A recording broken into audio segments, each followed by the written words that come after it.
Foul kick করবেন মোহাম্মদ জাহিদ হাসান। ভালো, আমরা যদি পিছনের কথা খেয়াল করি যে মোহাম্মদ জাহিদ হাসান তিনি কিন্তু কাঠার বলে একটা ম্যাচে মাঝমাঠ থেকে একটা বড় করে কিন্তু তিনি একটি গোল করতে সক্ষম হয়েছিলেন। আজকের ম্যাচে কিন্তু তিনি গোল করতে পারেন কিনা, শট করেছেন, গোল হতে পারে।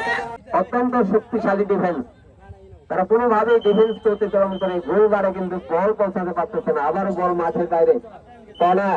কর্নার আরেকটি সুযোগ পাবে বিবাহিত দল, তারা আরেকটি কর্নারের সুযোগ পাচ্ছেন।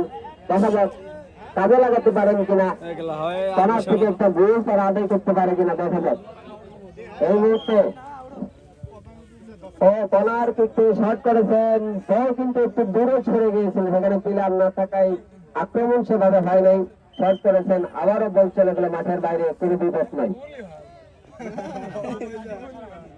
এটা কথা কইলা গোল হবো না, গোল জোর করে দেয়া আমু এই মুহূর্তে আরেকটু একটা ফাউল করবা পক্ষ থেকে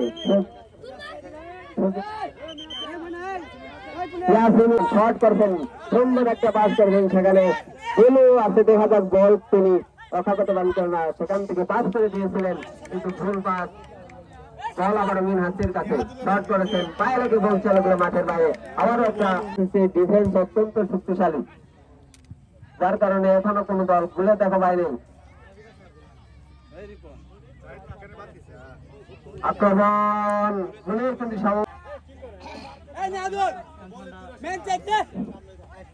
দেখতে পাচ্ছি খুব সুন্দর খেলা চলছে। কর্নার শট করেছেন, দেখা যাক কি হয়। হ্যাড করেছিলেন, বল কিন্তু কোনোভাবেই গোলের কাছাকাছি যাচ্ছে না, সেখান থেকে ডিফেন্স প্রতিহত করে বল চলেছে মাঠের বাইরে।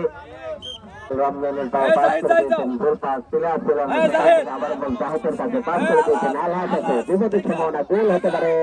শট করেছেন,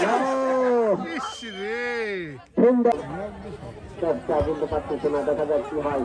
এতে কিন্তু আর খুব অল্প সময় যাচ্ছে, বল চলে গেল মাঠের বাইরে। ড্রয়িং করবে নাসির নিধনের কাছে, ভালোভাবে বলটা গুছিত করলেন, পাস করে দিলেন, সেখানে প্লেয়ার থাকার কথা কিন্তু না।